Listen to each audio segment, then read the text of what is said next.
Hey,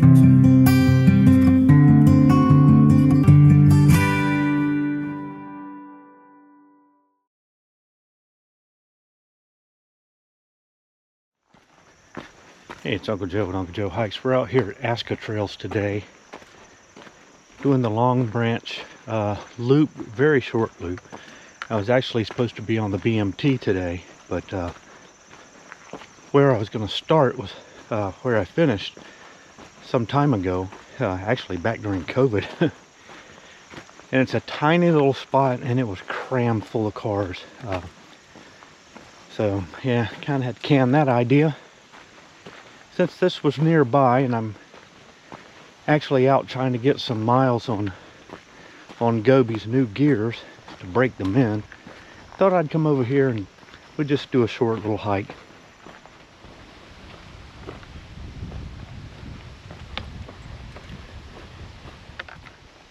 So I thought we'd do this clockwise. I think the eastern portion of this loop is probably the most popular. But maybe being over here give us a little bit of privacy. Thought this would be a good backdrop to talk about the top 5 things on the Georgia AT that are just off trail that you don't want to miss. The first thing you don't want to miss is the Linfoot hike-in. Now that's technically on the approach trail, not the AT proper, but generally it's an AT feature. The Linfoot hike-in is owned by Georgia DNR and managed by the Linfoot Hike-In Incorporated, which is part of the Georgia Appalachian Trail Club. It's totally off-grid, beautiful place. It's really quite impressive too. You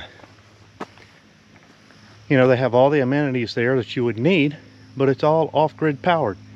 And if you hike up to it, and you're welcome to go up and visit it, you're usually greeted with some like lemonade and some snacks and so forth, and you can go out to the back and there's a sitting area where you can sit down, have a lunch break, and see a beautiful overlook. But you can stay there, but you have to book a reservation. So if you want to stay there, I highly suggest you do that.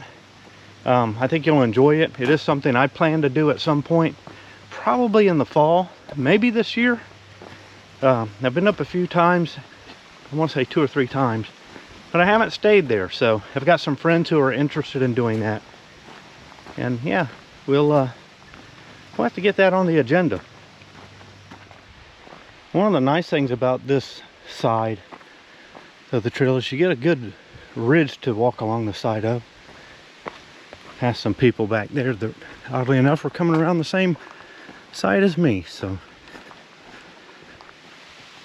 number 2, and these are basically in order of how you would encounter them northbound on the AT. Number 2 is Long Creek Falls. Long Creek Falls is about a mile north of Three Forks, and probably less than a quarter of a mile. I would say probably just a few hundred yards off trail. And there is a well-beaten trail to it. You can't miss it. There's a sign where the AT and the Benton McKay split. And yeah, I'm amazed at how many people will just hike right past this, hiking the AT. I've seen plenty of through hikers on the AT there say, hey, take this fork up here, it's a beautiful waterfall. They just keep on walking. I highly recommend going out there to see it. You can park at Three Forks, and it's only a 2-mile round trip, so why not, right? Long Creek Falls, don't miss it.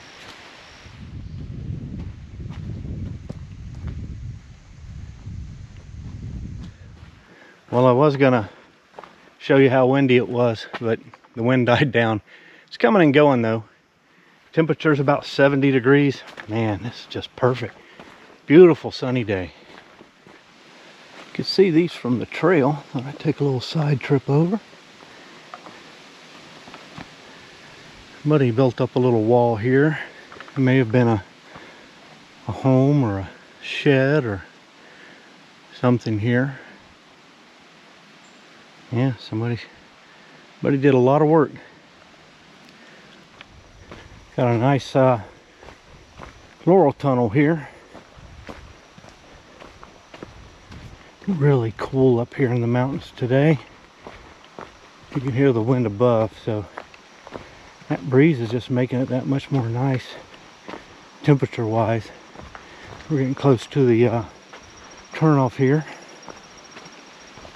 to the Long Branch Connector Trail that goes up to Green Mountain. Also connects in the, I think it's the Wizenhut loop. Yeah, you can take this up and you can either go out to your left and go across the highway and into Flat Creek, I think, or you can go out to the lake. So anyway, we're moving on. Next on our list of 5 things just off the AT in Georgia you don't want to miss, it's Big Cedar Mountain, more specifically the Northern Overlook. So you're going to cross Preacher's Rock, which is pretty iconic, beautiful view. You're probably going to share that with a lot of people, but as you're heading north, there's 3 little turnoffs for Big Cedar Mountain, different places on Big Cedar Mountain. You want the last one, and you can't miss it because it's going to look like the AT is splitting at a Y. You're going to take a right, and you're going to have basically the same view as Preacher's Rock, but you're probably going to have it to yourself. Just a beautiful place, a good place to camp, nice little campsite there. Yeah, I think it's one of the better versions, if you will, or a better version of Preacher's Rock. And you're looking basically down to the same draw. And it's just a nice place to have all to yourself when you can get it that way. And you're going to get that far more often there than you are on Preacher's Rock. The 4th thing you don't want to miss, and this will be after Neal Gap, on north of Blood, is Cow Rock, but more specifically what's off trail from Cow Rock.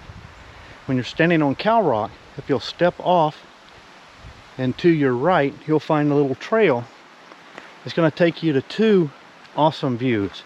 The first is going to be what I call Wildcat View.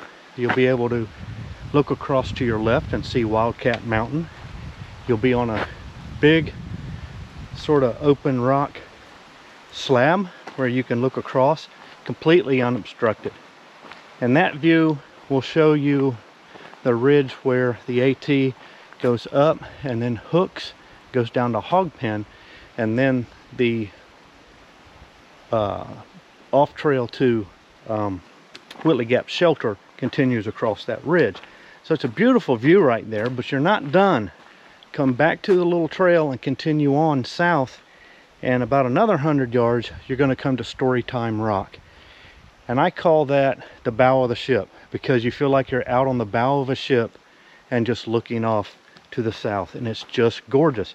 I'm often amazed how many people I advise to go out there. They just don't. It's kind of like Long Creek Falls. I don't know if they just think that it's going to be too much trouble or that it's too far. It's not far at all, So maybe 1/10, 2/10 of a mile. I would say probably barely 1/10 of a mile out to the end of Storytime Rock. And the views, in my opinion, are the best views along the AT in Georgia. I believe this is our turn into the old homestead. Let's go see. There we go, yeah. Now, as I recall, there's a lot of cairns stacked up here. It looks like somebody may have knocked all of them down. Yeah, there used to be a lot of cairns. You can see where the rocks were torn down. The old chimney. Yeah, this would be like walking through a battlefield after a battle for cairns. There's some stumps left. One little rock here hanging on. Yeah, beautiful old homestead. You can imagine most of these rocks were probably arranged in such a way to be a subfloor. They've been scattered since then. Wonder how many fires have been in that chimney. Yeah, some people just get real torqued about cairns. Rocks that stack themselves are fine. It's just when one of us puts our hands on a rock and puts it on another one, it becomes evil. I think people should be building cairns out in the woods, and especially when you come across some in a creek bed. There's like hundreds of them or something. No, they really shouldn't. I'm going to let that torque me up where I can't enjoy my hike? No. Alright, back at the trail. There's an old trail bed going that way. I don't know what it is, but we're staying to our right, continuing on the loop proper. The fifth thing I think that you shouldn't miss along the AT in Georgia, it's just off trail, is Chattahoochee Spring. It's right at Chattahoochee Gap, which is between Hogpen and Unicoi. The trail makes a sharp, kind of a sharp right. Jack Snob Trail heads on from there. And yeah, if you're southern, if you're in the southeast and grew up here, Chattahoochee is a word that you hear a lot. It's a river that's kind of iconic for southerners. It's kind of like our Mississippi, if you will, where the Mississippi separates east and west in the United States. Chattahoochee kind of splits the south. And so it's an iconic river. It's kind of neat to see that little spring trickling out and knowing that it all starts there. I kind of got in trouble on my short where I talked about this. Somebody was like, well, it doesn't do it all by itself, you know. It's like, I'm very much aware of cumulative effect. But you know, commenters have to find something to pick on, right? It's just an interesting thing to think about. A tiny little spring that's launching a river that winds its way through the Georgia mountains and fills up Lake Lanier, feeds water to Atlanta, runs through Atlanta, splits Alabama and Georgia, and makes its way to the Gulf. So it's an iconic river, and it's just an interesting place to go and look and see where it all begins.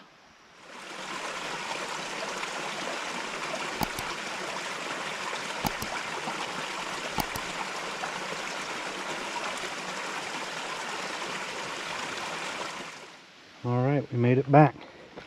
Short little 2-mile loop. Maybe 2.5 by the time we're done.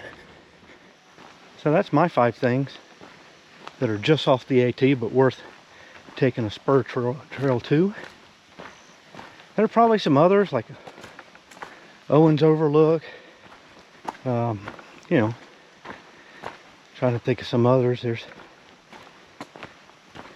you know, there are things, but most of the other things you're not going to miss that are probably more iconic than what I've given you. Blood Mountain, Mountain Crossings, Springer. These are all things you can't help but see because the AT is blazed right through them. So you're not going to miss Blood. You're not going to miss the iconic shelter there. So these were things that you might have to detour for a few hundred yards to see, but in my opinion are well worth it. We can just see old Gobi through the trees there. Hopefully nobody broke in and got my Simon game. The game was supposed to help with your memory, I think, but I think they largely wound up getting put away and not seen till the inevitable yard sale. Largely because we forgot where we put it. So there's my top 5 things you don't want to miss that are just off the AT in Georgia. Let me know if you can think of any others. You know, I could think of a few honorable mentions maybe, but I think those were the more iconic ones. Anyway, we're going to get out here and find something to eat. Get some more miles on Gobi. I put new gears on, so I'm breaking those in. And by the time I get back, it'll be ready to flush this out and get on the road.